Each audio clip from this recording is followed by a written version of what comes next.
ہم غزوات النبی صلی اللہ علیہ وآلہ وسلم پر بات کر رہے تھے، تو اس میں بات ہماری پہنچی ہے غزوہ بدر کی، جو یوم الفرقان یوم التقى الجمعان، جو سرفروشانہ جذبوں کی لازوال داستان ہے، اس پر بات پہنچی ہے۔ یہ غزوہ تاریخ اسلام میں مینارہ نور کی حیثیت رکھتا ہے۔ اس کی جگمگاتی روشنیوں نے کفر و شرک کی ظلمتوں کا سینہ چاک کر دیا اور چار دانگے عالم میں نور اسلام کی ذوفشانی کے لیے راہ ہموار کر دی۔ غزوہ بدر وہ تاریخ کا باب زریں لے کے آیا جو مسلمان کے لیے فتح مبین، تمتما اٹھی مسرت سے مشیت کی جبین، یوں سفرا ہوئے آئین رسالت کے امین، دین کی راہ میں وہ مرحلہ جرت و شوق، اپنی منزل کو رواں قافلہ عزم و یقین، سرے میدان نکل آئے جو علی و حمزہ، تنگ یک بارہ ہوئی اتبا و شیبہ پہ زمین، سرفروشانہ لڑے ایسے فدایان رسول کہ فرشتوں کے لبوں پہ تھی صدائے تحسین، ساز و ساما پہ کوئی تکیہ نہ خوف آدھا، فقط اللہ کا پیمان تھا وجہ تسکین، گر اسے بدر کا عنوان نہ میسر آتا، داستان ملت بیضا کی نہ ہوتی رنگین، داستان ملت بیضا کی نہ ہوتی رنگین۔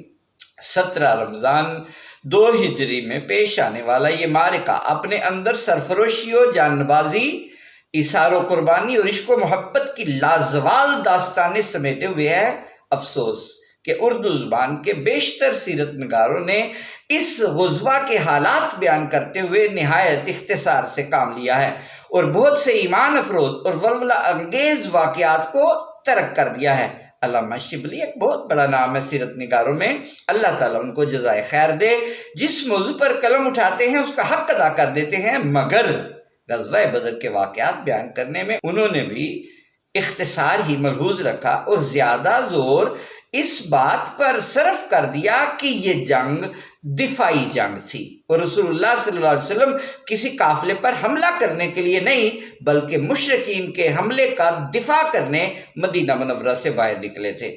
چونکہ یہ موقف صحیح حدیث، تاریخی روایات اور مفسرین، محدثین اور ارباب سیرت کے اجماع کے یکسر خلاف تھا، اس لیے اس کو ثابت کرنے کے لیے علامہ شبلی کو بہت محنت اور کد و کاوش کرنی پڑی اور 20 صفحات اس تحقیق کی نظر ہو گئے۔ بہرحال انہوں نے جس بات کو حق سمجھا پوری دیانتداری اور خلوص کے ساتھ پیش کر دیا۔ ہمیں ان کی ہماگیر علمیت اور بے مثال عظمت کا اعتراف ہے، ساتھ ہی اپنی بے بدعتی اور کم مائیگی کا بھی احساس ہے، مگر بائیں ہمیں ان کے موقف سے اختلاف ہے اور اختلاف کو ہم خوبصورت انداز میں آپ کے سامنے پیش کرنے کی کوشش کریں گے۔ ہمارے نزدیک صحیح صورتحال وہی ہے جو تمام مفسرین، محدثین اور سیرت نگاروں کے ہاں مسلم رہی اور کثرت روایات کی بنا پر تواتر معنوی تک پہنچ چکی ہے۔ اس لیے ہم غزوہ بدر کو اس کی اصلی صورت میں پیش کریں گے۔ اس طرح اگرچہ موضوع تھوڑا لمبا ہو جائے گا مگر اس کے سوا کوئی چارہ کار بھی تو نہیں، کیونکہ خاموش رہنے کی صورت میں ایک ہستی کی ذاتی رائے تاریخ کا حصہ بن جائے گی اور آنے والی نسلوں کی نگاہ میں اس غزوہ کے صحیح خط و خال ہمیشہ کے لیے اوجھل ہو جائیں گے۔ وما توفیقی الا باللہ علیہ توکلت و الیہ انیب۔ صحیح صورتحال سنیے، صحیح صورتحال تھی کیا، آپ کو لطف آئے گا۔ آپ کے سامنے پہلے عرض کیا جا چکا ہے کہ مشرکین مکہ کی خرمستگیوں کا اصل سبب ان کی معاشی خوشحالی تھی جو تجارت شام کی وجہ سے ان کو حاصل تھی۔ یوں سمجھ لیجئے، یہ ایک سائٹ میری طرف، یہ شام ہے، یہ مکہ ہے، یہ درمیان میں مدینہ ہے۔ شام، مدینہ اور یہ مکہ۔ تو یہ جو مدینہ سے جو راستہ چلتا تھا، شام سے آنے والے قافلوں ادھر سے گزر کر جو مکہ کی طرف جا رہے ہوتے تھے، ان کے درمیان ادھر مدینہ سے راستہ نکلتا تھا۔ تو ان کی اصل معاشی خوشحالی تھی جو تجارت شام کی وجہ سے ان کو حاصل تھی۔ چنانچہ جانے دو عالم نے اس تجارت کا راستہ روکنے کے لیے تجارتی کاروانوں پر حملوں کی منصوبہ بندی فرمائی اور اس مقصد کے لیے متعدد مہمیں روانہ فرمائیں۔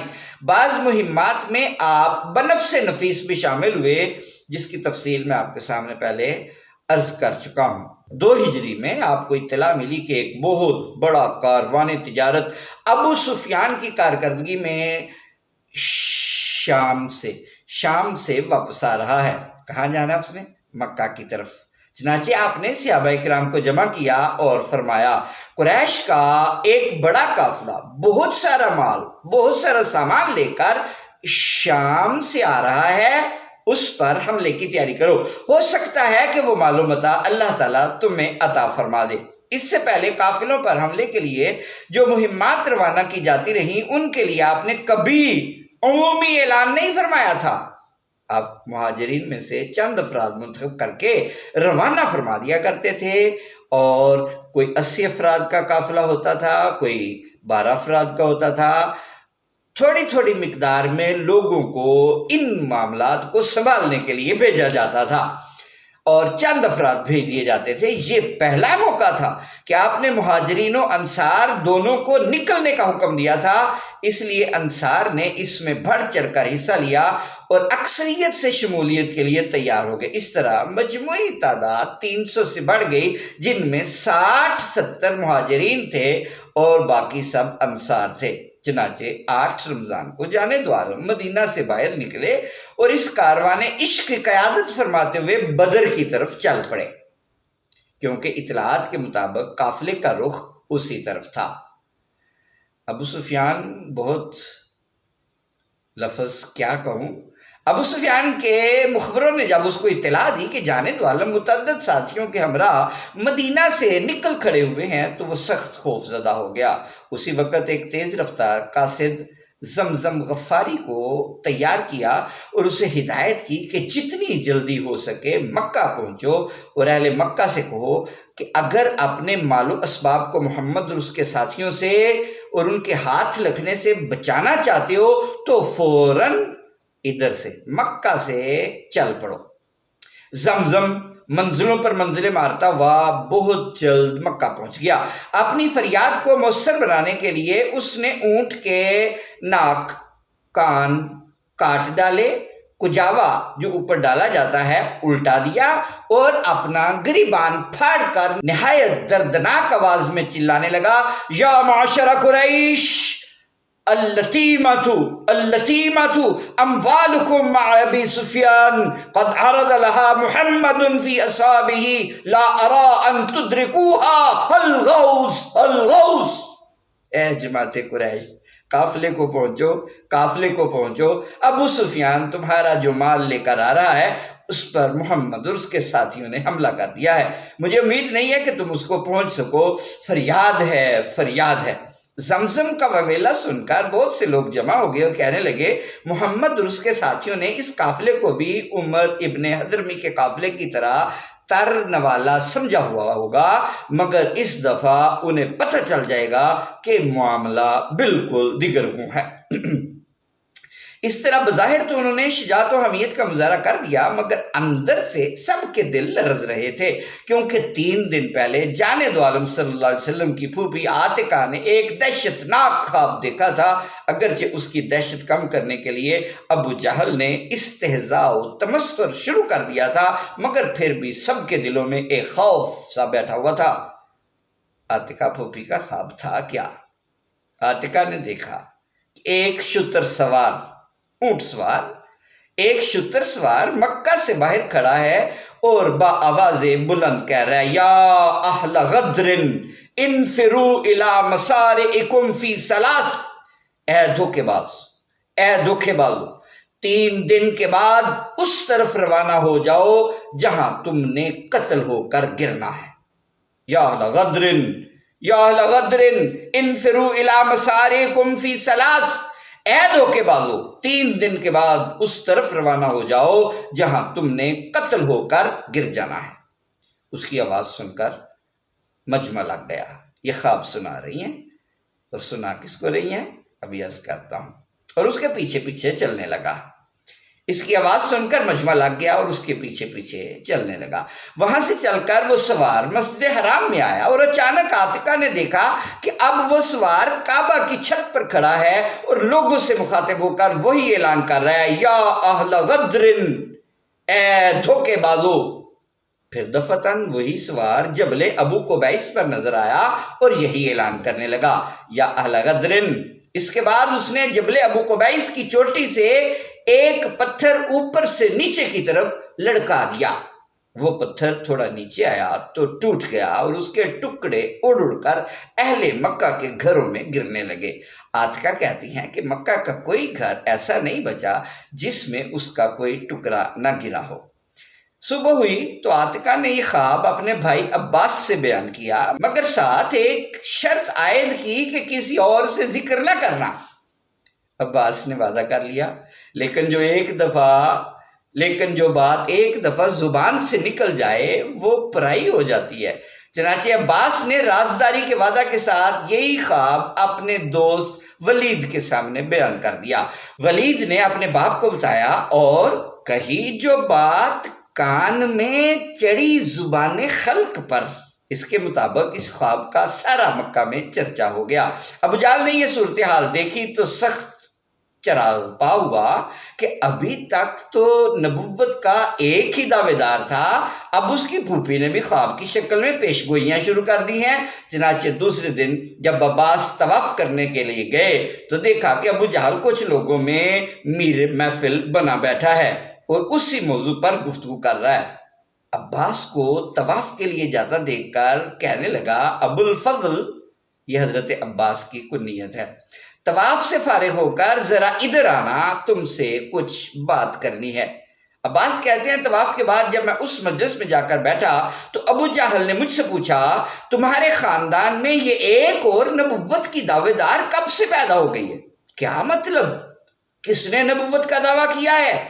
میں نے حیرت سے پوچھا، یہ عاتقہ نے جو خواب بیان کیا ہے یہ نبوت کا مظاہرہ نہیں تو اور کیا ہے؟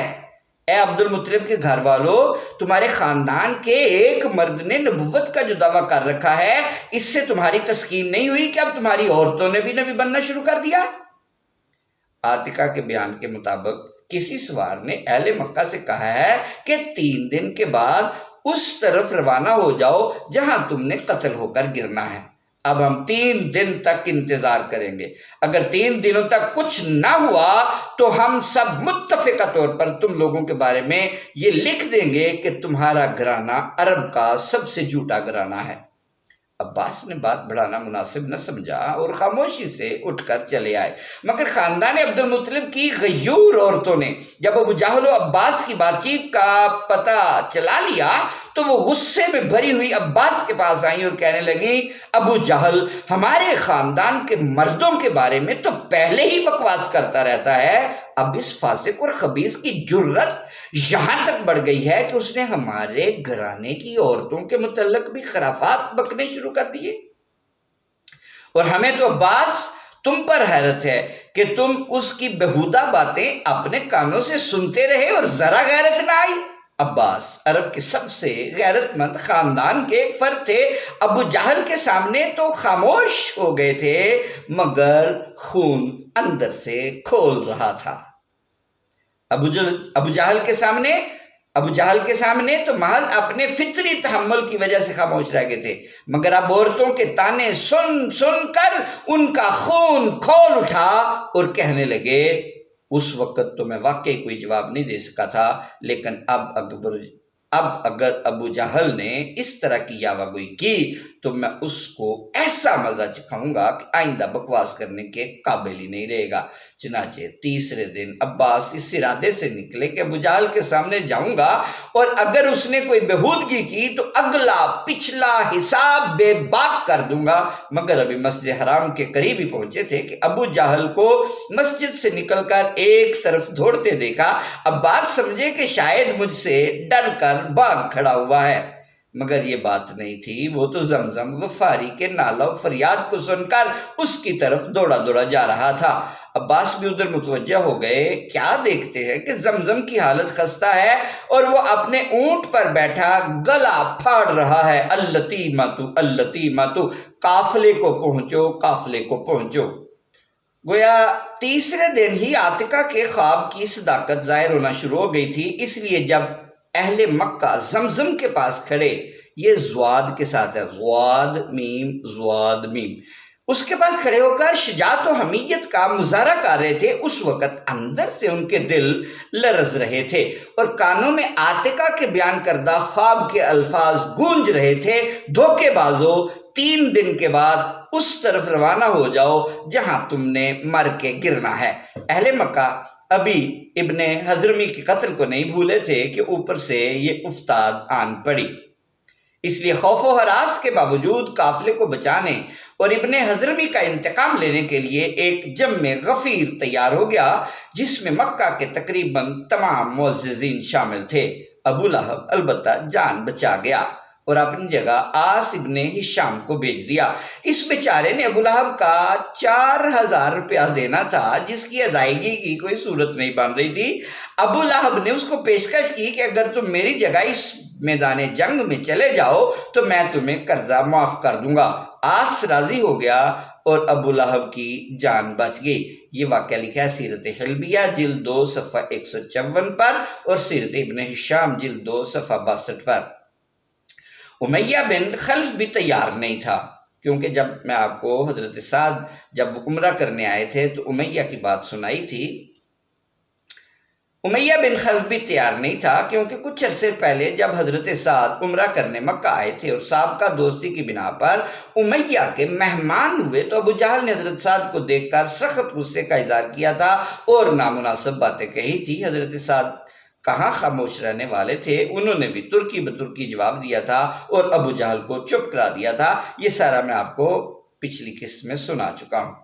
اس وقت امیہ بھی پاس موجود تھا، مگر اس نے اپنے مہمان دوست کی حمایت کرنے کی بجائے ابو جہل کی طرفداری کی اور حضرت سعد کو مشورہ دیا کہ ابو الحکم، ابو جہل یعنی ابو الحکم نام تھا، ویسے ہشام نام تھا، ابو الحکم کہتے تھے، بڑا سمجھدار ہونے کی وجہ سے رسول پاک صلی اللہ علیہ وسلم اور آپ کے صحابہ اس کو ابو جہل کہتے تھے۔ وادی بطحا کا سردار ہے، اس لیے تمہیں اس کے روبرو آواز نہیں بلند کرنا چاہیے۔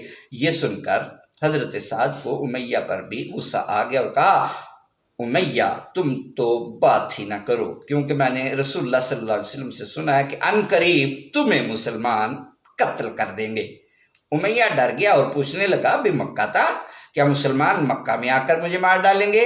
حضرت سعد نے کہا، لا ادری، اس بارے میں مجھے نہیں پتا کہ تمہیں کہاں ماریں گے، بس تم مرنے والے ہو۔ بعد میں امیہ نے اپنی اور حضرت سعد کی بات چیت بیوی کو بتائی اور اس کے سامنے عہد کیا کہ آئندہ میں کبھی مکہ سے باہر نہیں نکلوں گا تاکہ مسلمان مجھ پر ہاتھ نہ ڈال سکے، مگر تدبیر کنند بندہ تقدیر زنند خندہ۔ جب ابو جہل کو پتہ چلا کہ امیہ نہیں جانا چاہتا تو وہ امیہ کے پاس گیا اور کہا، امیہ تم اس علاقے کے ایک معزز سردار ہو، اگر تم نہ گئے تو باقی لوگوں کے حوصلے پست ہو جائیں گے اور ہمارا ساتھ دینے پر آمادہ نہیں ہوں گے۔ بہرحال ابو جہل نے اپنی چکنی چپڑی باتوں سے اس کو تیار کر ہی لیا، تاہم روانگی سے پہلے بیوی نے اس کو یاد دلایا کہ کیا تم یثرب سے آنے والے دوست حضرت سعد کی بات بھول گئے ہو؟ امیہ نے کہا، میں تھوڑی ہی دور جاؤں گا، پھر کسی نہ کسی طرح واپس آ جاؤں گا، مگر امیہ کو آخر تک واپسی کا موقع نہ ملا اور تقدیر اس کو کشاں کشاں میدان بدر تک لے گئی۔ یہ بخاری شریف جلد 2 صفحہ 1 پر ہے۔ 2-3 دن تک مشرکین مکہ زور شور سے تیاریاں کرتے رہے۔ آخر 900 سے زائد افراد جو ہر طرح کے اسلحہ سے لیس تھے تیار ہو گئے۔ غذائی ضروریات پوری کرنے کے لیے بہت سارے اونٹ ساتھ لیے، دل بہلانے کی خاطر گانے بجانے والیوں کا انتظام کیا اور نہایت شان و شوکت اور تزک و احتشام سے روانہ ہوئے۔ جہاں پڑاؤ ہوتا اونٹ ذبح کیے جاتے، گوشت بھونا اور پکایا جاتا، شراب کا دور چلتا، گانے والیاں آواز کا جادو جگاتی اور شجاعت و انتقام کے مضامین پر مشتمل نظمیں گا کر جذبات میں آگ لگا دیتی۔ مورخین کہتے ہیں کہ ہر روز 10 اونٹ ذبح کیے جاتے تھے اور یہ سارا خرچہ رؤسائے قریش باری باری برداشت کرتے تھے۔ ادھر مشرکین کا تو یہ دھوم دھڑکا تھا، ادھر تھوڑے سے بے سر و سامان مہاجرین و انصار تھے جن کے پاس نہ عمدہ اسلحہ تھا، نہ ضرورت کے مطابق سواریاں تھیں، نہ ہی وافر مقدار میں خورد و نوش کا انتظام تھا، کیونکہ وہ باقاعدہ جنگ کے ارادے سے نکلے ہی نہیں تھے۔ صرف ابو سفیان کے قافلے پر حملہ مقصود تھا اور اس مقصد کے لیے کسی خاص تیاری کی ضرورت نہ تھی، اس لیے جو کچھ میسر تھا اسی پر اکتفا کرتے ہوئے وہاں سے چل پڑے۔ مدینہ سے 1 میل کے فاصلے پر پہنچ کر جانے دو عالم نے جان بازوں کی اس جمعیت کا جائزہ لیا تو دیکھا کہ کئی نو عمر لڑکے بھی شوق جہاد میں ساتھ چلے آئے ہیں۔ آپ نے ان کو ساتھ لے جانا مناسب نہ سمجھا اور واپس بھیج دیا۔ البتہ عمیر ابن ابی وقاص، یہ نام یاد رکھیے، عمیر ابن ابی وقاص، یہ سعد ابن وقاص جو فاتح ایران ہیں ان کے چھوٹے بھائی تھے۔ جب ان کو غزوہ بدر میں شمولیت کی اجازت ملی تھی تو حضرت سعد نے اپنے ہاتھ سے ان کے گلے میں تلوار حائل کی تھی۔ جہاد و شہادت کے لیے بےتاب یہ کم سن مجاہد اسی غزوہ میں شہادت سے ہمکنار ہو گیا تھا رضی اللہ تعالی عنہ۔ تو عمیر ابن ابی وقاص کو جب واپسی کا کہا گیا تو وہ شدت غم سے اشک بار ہو گئے۔ ان کے والہانہ اشتیاق دیکھ کر آپ نے ان کو ساتھ جانے کی اجازت دے دی۔ اپنی غیر موجودگی میں معاملات مدینہ کی دیکھ بھال کے لیے آپ نے حضرت ابو لبابہ کو مدینہ کا نگران مقرر کیا۔ یہ جو حضرت ابو لبابہ ہیں ان کو جانب عالم نے غزوہ سویق کے موقع پر بھی مدینہ کا حاکم مقرر کیا تھا۔ باقی تمام غزوات میں وہ آپ کے ساتھ شامل حال رہے۔ حضرت علی کے دور خلافت میں وفات پائی۔ مسجد نبوی میں ایک ستون ہے جس کو اسطوانۃ ابی لبابہ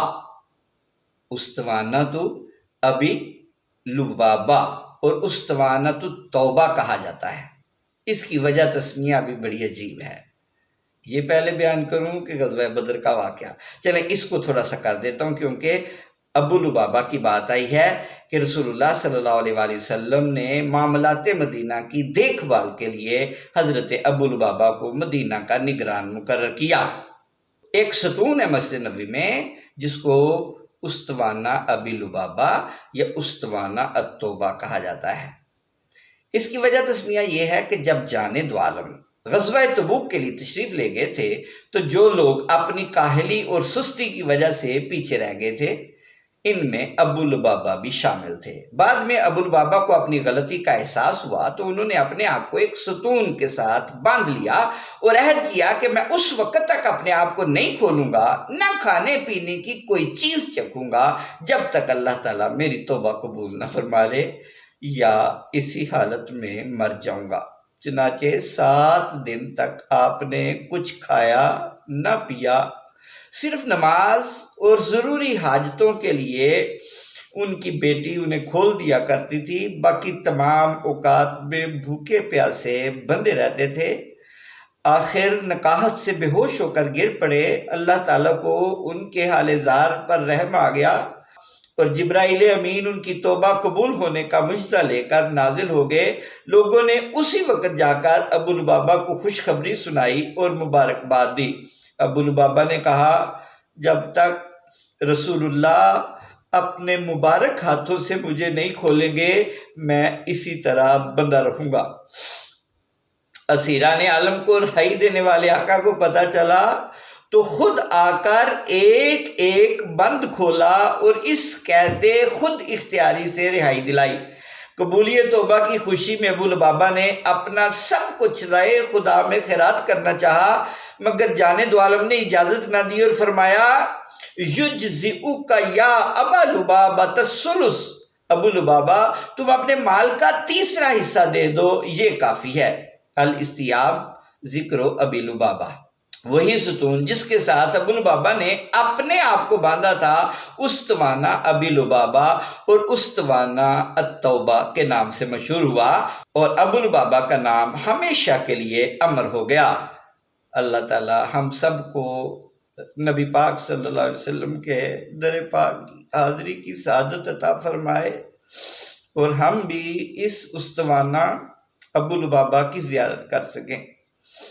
جانب عالم کی نگاہوں میں اس مقدس ستون کی اس قدر اہمیت تھی کہ آپ اعتکاف بھی اسی کے پاس بیٹھا کرتے تھے اور نوافل بھی یہی ادا فرمایا کرتے تھے۔ وفاء الوفا جلد 2 صفحہ 444۔ اب بھی اہل محبت اس ستون کے پاس کھڑے ہو کر چپکے آنسو بہاتے ہیں، اس یقین کے ساتھ کہ یہاں بہے ہوئے اشکہائے ندامت گناہوں کے انبار کو خس و خاشاک کی طرح بہا لے جاتے ہیں۔ تو رسول پاک صلی اللہ علیہ وآلہ وسلم نے اپنی غیر موجودگی میں معاملات مدینہ کی دیکھ بھال کے لیے حضرت ابو لبابہ کو وہاں مدینہ کا نگران مقرر کیا۔ مسلمانوں کے پاس چونکہ سواریوں کی کمی تھی، اس لیے ایک اونٹ پر باری باری 3 افراد سواری کرتے تھے۔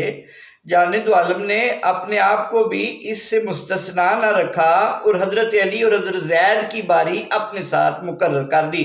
چنانچہ ایک حد تک آپ نے خود سواری کی اور پھر حضرت علی اور حضرت زید سے فرمایا، اب یکے بعد دیگرے تمہاری باری ہے۔ دونوں نے عرض کیا، نہیں یا رسول اللہ، آپ سوار رہیے، ہم آپ کے ساتھ پیادہ چلتے رہیں گے۔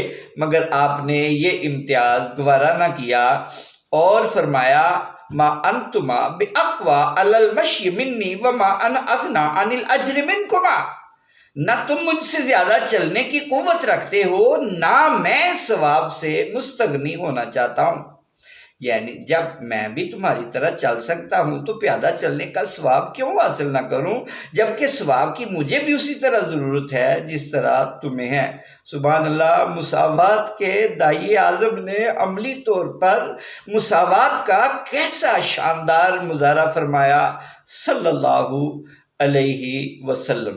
اس کو سیرت حلبیہ جلد 2 اور تاریخ الخمیس جلد اول میں پڑھا جا سکتا ہے۔ راستے میں ایک اونٹ تھک کر بیٹھ گیا اور کسی طرح اٹھنے پر آمادہ نہ ہوا۔ اس اونٹ پر سواری کرنے والوں نے عرض کیا، یا رسول اللہ، ہمارا اونٹ چلنے سے رہ گیا ہے۔ جانب عالم نے تھوڑا سا پانی منگوایا اور کلی کر کے پانی والے برتن میں ڈال دی، پھر فرمایا، اونٹ کا منہ کھولو۔ منہ کھولا گیا تو آپ نے کچھ پانی اس کے منہ میں اور باقی اس کے بدن پر ڈال دیا۔ اس آب حیات نے ایسا اثر دکھایا کہ اونٹ کی ساری تھکاوٹ یک لخت دور ہو گئی اور اٹھ کر نہایت تیز رفتاری سے چلنے لگا۔ یہ بھی سیرت حلبیہ میں۔ جانب عالم وادی زفران میں پہنچے تو اطلاع ملی کہ کاروان ابو سفیان کو بچانے کے لیے مشرکین مکہ بڑی تعداد میں آ رہے ہیں۔ چنانچہ آپ نے اپنے جانصاروں کو جمع کیا اور بتایا کہ مشرکین مکہ پوری تیاری سے آ رہے ہیں، اب تمہاری کیا رائے ہے؟ ابو سفیان کا تعاقب کیا جائے یا مشرکین سے مقابلہ کیا جائے؟ چونکہ صحابہ کرام باقاعدہ جنگ کے لیے تیار ہو کر نہیں آئے تھے، اس لیے بعض افراد نے رائے دی کہ جنگ کرنے کی بجائے قافلے کا تعاقب کیا جائے، مگر جانب عالم کو یہ کم ہمتی پسند نہ آئی اور روئے مبارک پر ناگواری کے آثار ظاہر ہونے لگے۔ یہ صورتحال دیکھ کر صدیق اکبر اٹھے اور بہت عمدہ گفتگو کی۔ پھر حضرت عمر نے بہت عمدہ باتیں کی۔ اس کے بعد حضرت مقداد اٹھے اور انتہائی پرجوش انداز میں گویا ہوئے، یا رسول اللہ، جو اللہ کا حکم ہو اس پر عمل کیجئے، ہم ہر حال میں آپ کے ساتھ ہیں۔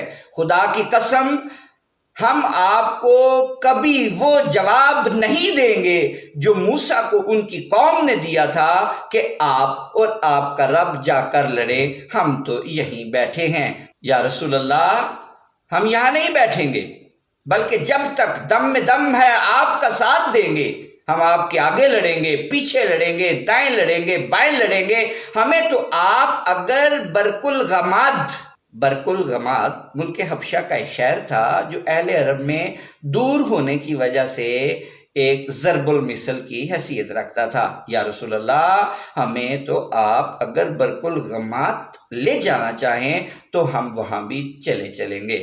حضرت مقداد کی یہ ولولہ انگیز تقریر سن کر جانب عالم بہت خوش ہوئے۔ حضرت مقداد قدیم الاسلام صحابی ہیں اور نہایت فاضل و معزز ہستی ہیں۔ علامہ ابن عبد البر کہتے ہیں، کان من الفضلاء النجباء الکبار الخیار من اصحاب النبی صلی اللہ علیہ وسلم، نبی صلی اللہ علیہ وسلم کے ان صحابہ میں سے تھے جو نہایت فاضل، معزز، بلند مرتبہ اور پسندیدہ تھے۔ ایک دفعہ جانب عالم نے فرمایا اللہ تعالیٰ نے ہر نبی کو 7 وزراء اور رفقا عطا فرمائے تھے اور مجھے 14 عنایت فرمائے ہیں۔ ان 14 بلند بختوں میں حضرت مقداد کا اسم گرامی بھی شامل ہے۔ وزارت اور رفاقت مصطفیٰ سے بڑا اعزاز کیا ہو سکتا ہے مگر حضرت مقداد کو اس سے بھی بڑا اعزاز حاصل ہے، یعنی اللہ اور اس کے رسول کا محبوب ہونا۔ جانب عالم نے فرمایا اللہ نے مجھے 4 افراد سے محبت کرنے کا حکم دیا ہے اور فرمایا ہے کہ میں بھی ان سے محبت رکھتا ہوں۔ ان 4 خوش نصیبوں میں حضرت مقداد کا نام بھی شامل ہے۔ جس انسان کے ساتھ اللہ تعالیٰ محبت رکھے اور اپنے محبوب کو حکم دے کہ تم بھی اس سے محبت رکھو، اس کی عظمتوں کا کیا کہنا۔ ان کے گھر جانب عالم کی چچا زاد ہمشیرہ تھی جن کا نام ضباعہ تھا، ضاد با الف با عین ہے۔ وہ زبیر ابن عبد المطلب کی صاحبزادی تھی۔ حضرت مقداد کے ساتھ ان کی شادی آپ نے خود کرائی تھی۔ پہلے حضرت مقداد نے حضرت عبد الرحمن ابن عوف سے ان کی بیٹی کا رشتہ مانگا تھا مگر انہوں نے انکار کر دیا تھا۔ آپ کو پتہ چلا تو آپ نے فرمایا مقداد کو میں اپنی چچا زاد بہن کا رشتہ دیتا ہوں۔ چنانچہ آپ نے محترمہ ضباعہ کو ان کے عقد میں دے دیا۔ زہ نصیب جانب عالم کے مشہور تیر اندازوں میں سے ایک ہیں۔ تمام غزوات میں آپ کے ساتھ نہ صرف یہ کہ شامل رہے بلکہ ہر موقع پر پیش رہے۔ قدور اور لحیم شہیم انسان تھے۔ آخر عمر میں پیٹ بہت بڑھ گیا تھا۔ ان کے ایک غلام نے کہا کہ میں آپریشن کرنا جانتا ہوں، اگر آپ اجازت دیں تو میں آپ کے پیٹ کا آپریشن کر کے فالتو چربی نکال دوں۔ آج کل اس کو کیا لائپوسیکشن کہتے ہیں۔ اس طرح آپ ہلکے پھلکے ہو جائیں گے۔ انہوں نے اجازت دے دی۔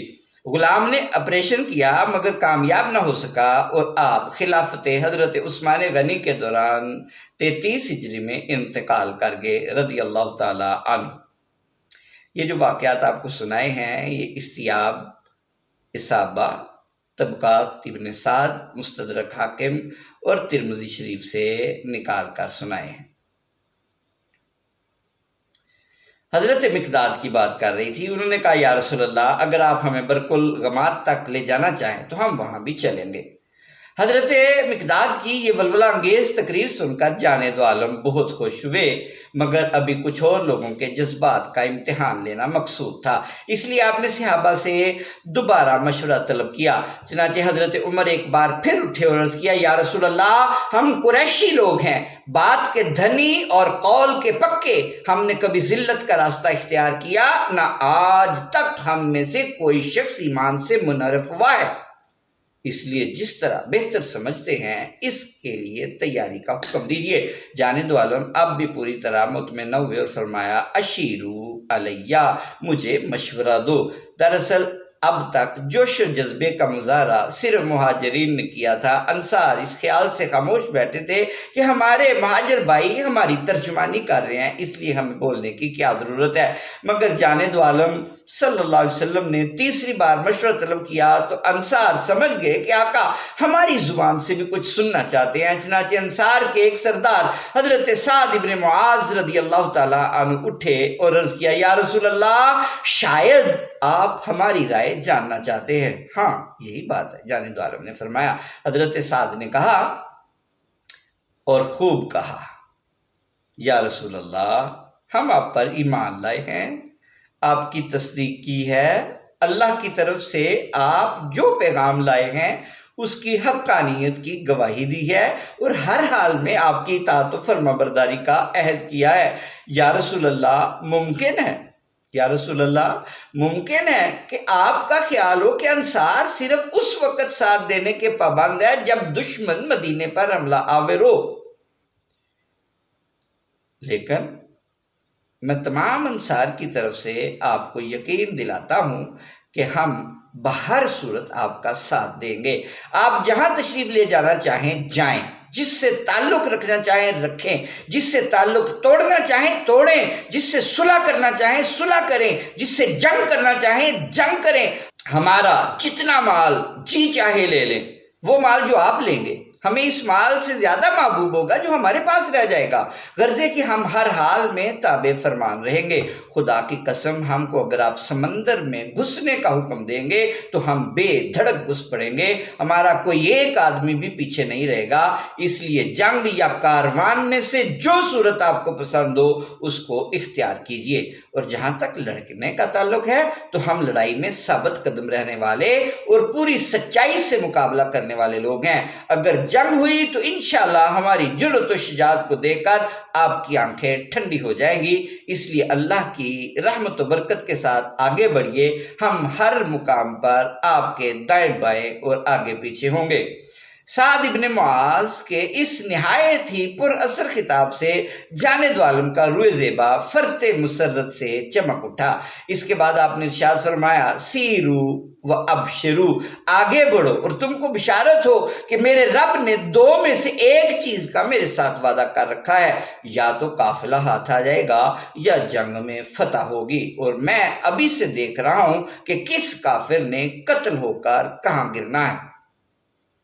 یہ سیرت ابن ہشام جلد 2 صفحہ 64، زرقانی صفحہ 497 تا 499، سیرت حلبیہ جلد 2 صفحہ 159 تا 161 میں پڑھا جا سکتا ہے۔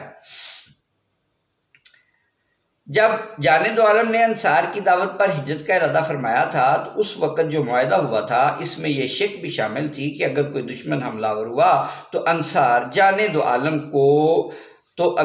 جانب عالم کی اسی طرح حفاظت کریں گے جس طرح اپنے اہل و عیال کی کرتے ہیں۔ ظاہر ہے کہ اہل و عیال کے تحفظ کے لیے چونکہ صرف دفاع کیا جاتا ہے، آگے بڑھ کر حملہ نہیں کیا جاتا، اس بنا پر جانب عالم کا خیال تھا کہ مشرکین پر حملے کے لیے پیش قدمی کرنا شاید انصار مناسب نہ سمجھیں، مگر حضرت سعد نے ہر صورت میں ساتھ دینے کا یقین دلا کر آپ کا دل خوش کر دیا تھا۔ جب رسول پاک صلی اللہ علیہ وسلم نے یہ فرمایا سیرو و ابشرو، اور تم کو بشارت ہو کہ میرے رب نے دو میں سے ایک چیز کا میرے ساتھ وعدہ کر رکھا ہے، یا تو قافلہ آئے گا یا جنگ میں فتح حاصل ہوگی، اور میں ابھی سے دیکھ رہا ہوں کس کافر نے قتل ہو کر کہاں گرنا ہے، ارشاد علی کے آخری حصے سے سب پر واضح ہو گیا کہ آپ نے قافلے کا ارادہ ترک کر دیا ہے اور جنگ ضروری ہو چکی ہے۔ یوں بھی ابو سفیان نے مسلمانوں کے ڈر سے اپنا راستہ بدل لیا تھا اور ساحل کے ساتھ ساتھ سفر شروع کر دیا تھا، جبکہ مشرکین مکہ قریب آ پہنچے تھے، اس لیے قافلے کا تعاقب کرنے کی بنسبت مشرکین مکہ سے دو ہاتھ کر لینا ہی زیادہ بہتر تھا۔ بدر کے قریب پہنچ کر جانب عالم نے چند صحابہ کو حالات معلوم کرنے کے لیے بھیجا۔ یہ لوگ پانی لے جانے والے 2 غلام پکڑ لائے اور ان سے پوچھنے لگے تمہارا تعلق کس سے ہے؟ انہوں نے کہا ہم اہل مکہ کے ساتھ ہیں اور ان کی ضروریات کے لیے پانی مہیا کرنے کی خدمت پر مامور ہیں۔ صحابہ کرام سمجھ رہے تھے ان کا تعلق ابو سفیان سے ہے، اس لیے ان کو غلاموں کی بات پر یقین نہ آیا اور انہیں مارنا شروع کر دیا۔ غلاموں نے جب دیکھا کہ اس طرح جان نہیں چھوٹتی تو کہنے لگے ہم ابو سفیان کے ساتھ ہیں۔ یہ سن کر صحابہ مطمئن ہو گئے کہ ہم نے سچ اگلوا لیا ہے اور مار پیٹ چھوڑ دی۔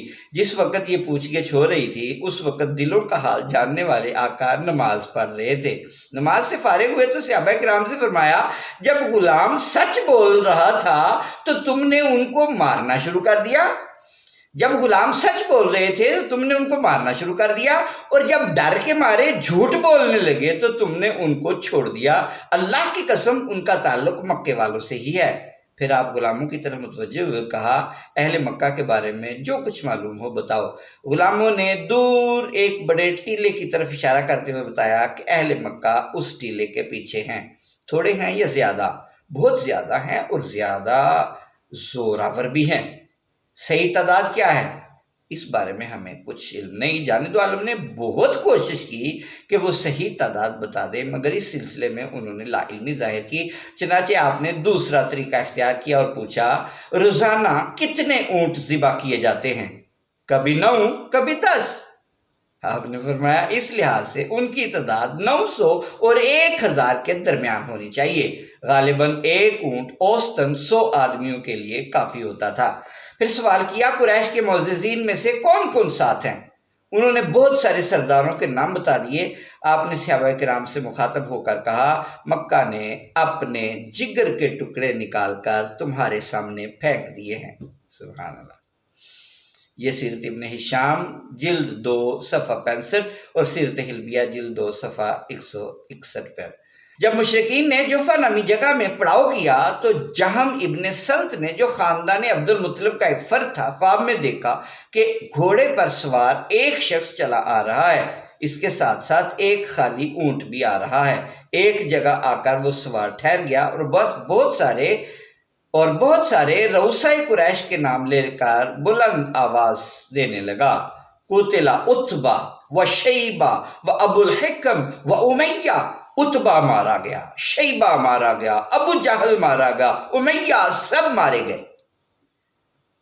یہ خواب دیکھنے والا جہم ابن سلط تھا۔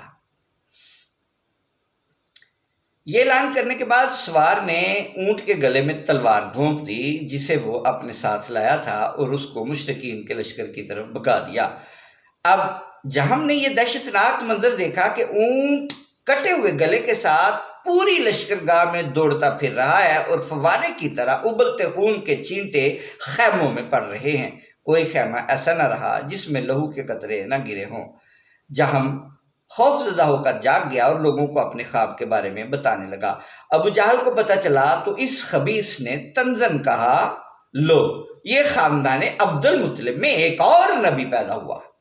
کل جب مقابلہ ہوگا تو یہ خود دیکھ لے گا کہ کون مقتول ہوتا ہے، ہم یا محمد اور اس کے ساتھی۔ یہ سیرت حلبیہ جلد 2 صفحہ 162، ابن ہشام جلد 2 صفحہ 65 پر لکھا ہوا ہے۔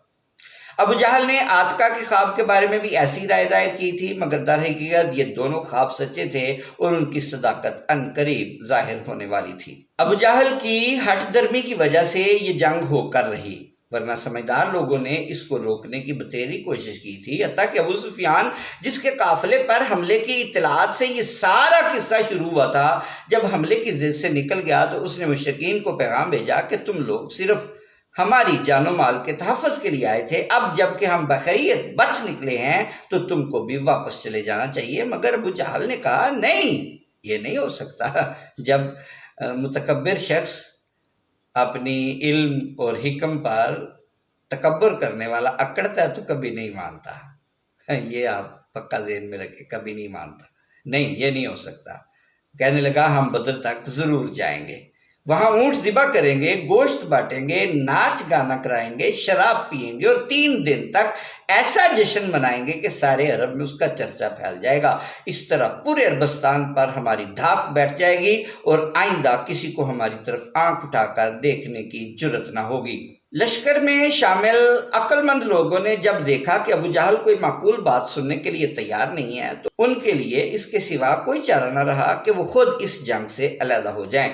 چنانچہ قبیلہ بنو زہرہ کے ساتھ وابستہ ایک شخص اخنس بن شریک نے بنی زہرہ سے کہا کہ ہم جس مقصد کے لیے آئے تھے وہ پورا ہو چکا ہے اور قافلہ بخیریت گزر گیا ہے، اس لیے ہم کو اس خامخواہ کی جنگ میں شریک نہیں ہونا چاہیے۔ اگر تم میرا ساتھ دو ابو جہل کی نکمی باتوں پر کان دھرنے کی بجائے واپس لوٹ جانا چاہیے۔ بنی زہرہ نے اخنس کی تائید کی اور سب کے سب اس کے ساتھ واپس چلے گئے۔ یہ ابن ہشام جلد 2 صفحہ 65، سیرت حلبیہ جلد 2 صفحہ 163۔ اخنس کا اصل نام ابی تھا۔ اس واقعے کی وجہ سے اخنس مشہور ہو گیا، یعنی پیچھے ہٹ جانے والا اور غائب ہو جانے والا۔ اس جنگ سے اخنس کی واپسی کا ایک سبب تو وہی تھا جو میں آپ کے سامنے عرض کر چکا ہوں۔ دوسری وجہ یہ تھی کہ اخنس نے ابو جہل سے تنہائی میں پوچھا تھا کہ تمہارے خیال میں محمد کیا واقعی جھوٹا ہے؟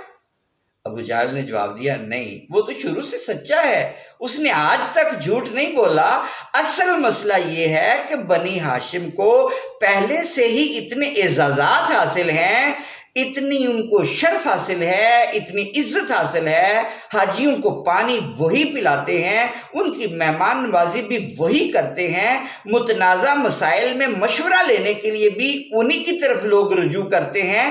اب اگر نبوت بھی انہی میں چلی جائے تو ہمارے پاس کیا رہ جائے گا؟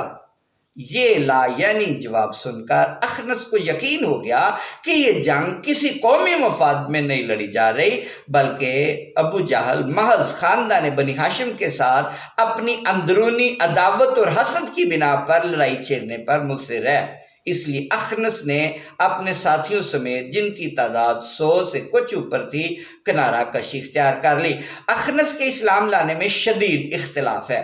بعض مورخین کہتے ہیں کہ وہ اسلام لایا، اور بعض کہتے ہیں کہ اسلام لانے کے بعد مرتد ہو گیا تھا، اور بعض کہتے ہیں مرتد ہونے کے بعد دوبارہ مسلمان ہو گیا تھا۔